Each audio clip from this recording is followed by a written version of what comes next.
Modi poses in front of S-400 missile system Udampur air base days after Pakistan claimed it was destroyed. चंद दिन के बाद जब पाकिस्तान ने ये क्लेम किया कि हमने उधमपुर का एयर बेस तबाह कर दिया है, नरेंद्र मोदी ने उसके सामने जाकर जो पोज है वो किया। मंगलवार को पीएम मोदी की तस्वीर उन पाकिस्तानियों के मुंह पर तमाचा है जो भारत के अभेद सुरक्षा कवच को तोड़ने का दावा कर रहे थे। पाकिस्तान का क्लेम था कि उधमपुर एयर बेस जो है उसकी रनवे जो है वो डैमेज हुई है, S-400 जो है उसके अलावा रेडार जो है, तो जितना प्रोपेगेंडा इन लोगों ने किया था वो सब बेनकाब हो गया। उनके आरोप जो ड्रोन से पाकिस्तान के तकरीबन हर छोटे बड़े शहर में पहुंच रहे थे। पूरी 78 साल हिस्ट्री में जिस तरह जब से ये सूरत हाल बनी है, जनरल आसिम मुनीर के आर्मी चीफ होते हुए पाकिस्तान के शहरों की ना तो कभी इतनी तौहीन हुई पूरी तारीख के अंदर। दूसरा आसिम मुनीर का झूठ जो है कि ये कह रहे हैं कि हमने तो ये कर दिया और हमने वो कर दिया। भाई कराची से लेकर रावलपिंडी तक Osama bin Laden was found literally living in a house for years, a few hundred yards from one of Pakistan's main military bases. क्या मुसलसल खौफ की फिजा है भारतीय शहरों में? जवाब है बिल्कुल नहीं।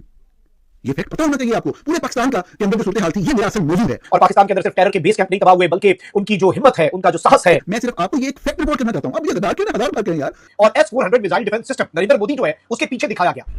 हेलो फ्रेंड्स, जय हिंद। हिंदुस्तान स्पेशल में आपका स्वागत है दोस्तों। ऑपरेशन सिंदूर के बाद प्राइम मिनिस्टर नरेंद्र मोदी मंगलवार को पंजाब के आदमपुर एयरबेस पहुंचे। एयरबेस पर प्राइम मिनिस्टर मोदी ने सेना के जवानों को संबोधित किया और उनके समर्पण की तारीफ की। इस एयरबेस से प्राइम मिनिस्टर मोदी ने पाकिस्तान को कड़ा संदेश देते हुए कहा कि आतंकवाद के खिलाफ भारत की लक्ष्मण रेखा अब बिल्कुल स्पष्ट है। अगर अब कोई आतंकी हमला हुआ तो भारत कड़ा जवाब देगा। यह जवाब हम अपनी शर्तों और अपने समय पर देंगे। प्राइम मिनिस्टर मोदी ने आदमपुर एयरबेस पहुंचकर पाकिस्तान के उस दावे की भी पोल खोल दी जिसमें पाकिस्तान ने सिरसा, सूरतगढ़ और आदमपुर समेत भारत के 26 सैन्य ठिकानों पर हमला करके तबाह करने का दावा किया था। पाकिस्तान का यह दावा भी झूठा निकला। फिर आदमपुर से ऐसी एक तस्वीर आई जिसे देख पाकिस्तान चीख रहा है। जब प्राइम मिनिस्टर मोदी जवानों को संबोधित कर रहे थे तो उनके पीछे S-400 था। यह पाकिस्तान को साफ संदेश था कि पाकिस्तान कितना झूठ बोल रहा है। Modi poses in front of S-400 missile system Udampur air base days after Pakistan claimed it was destroyed. चंद दिन के बाद जब पाकिस्तान ने ये क्लेम किया कि हमने उधमपुर का एयर बेस तबाह कर दिया है, नरेंद्र मोदी ने उसके सामने जाकर जो पोज है वो किया कि हमने अपने टारगेट को परफेक्शन के साथ अचीव किया। और पाकिस्तान के अंदर सिर्फ टेरर के बेस कैंप नहीं तबाह हुए बल्कि उनकी जो हिम्मत है, उनका जो साहस है वो भी जो है वो तबाह हुआ। और इस तरह की सारी बातें जो है वो ये करते रहे। अब इस सारी की सारी सूरत हाल के अंदर नाज़रीन मैं आपको ये बता दूं कि इस सब के अंदर नरेंद्र मोदी जो है उसने ऑल्दो जिस तरह से जवानों से इंटरेक्ट किया, जो कुछ भी किया, नंबर वन नरेंद्र मोदी ने जो इंडियंस ये क्लेम कर रहे हैं कि पाकिस्तान का क्लेम था कि उधमपुर एयर बेस जो है उसकी रनवे जो है वो डैमेज हुई है,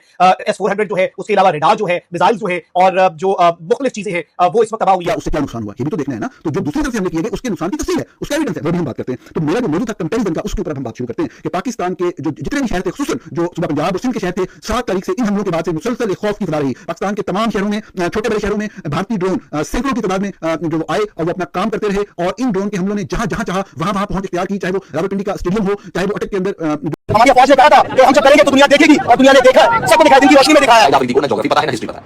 अगर ज्योग्राफी शायद आफरीदी ने पढ़ी होती, जहां जितनी कबीले में रहता था, तो शायद ऐसी बेतुकी बातें ना कर रहा हो। मोदी इनको किस तरफ लेके जा रहा है, किस डायरेक्शन में मोदी इनको लेके जा रहा है। मोदी इनको अकेला में भी बदनाम किया, कतर में भी बदनाम किया, इंग्लैंड में, अमेरिका में, हर जगह मोदी की वजह से हिंदुस्तानी बंदा बदनाम हो रहा है। जो मैं समझता हूं कि गलत है। अपनी जनता को, अपनी आवाम को बेवकूफ बनाना बंद करो। शायद आफरीदी बंद करो। ये जो तुम जहर बोल रहे हो ना, यही वो लोग दोस्तों कहते हैं कि पॉलिटिक्स और स्पोर्ट्स को मिक्स नहीं करना चाहिए। यही लोग बोलते हैं ना कि जिहादी, कि पॉलिटिक्स और स्पोर्ट्स को मिक्स नहीं करना चाहिए। सबसे ज्यादा स्पोर्ट्स के साथ किसी इंसान ने पॉलिटिक्स को मिक्स किया तो वो है शाहिद आफरीदी। उस दिन अफरीदी पर हंस रही दुनिया।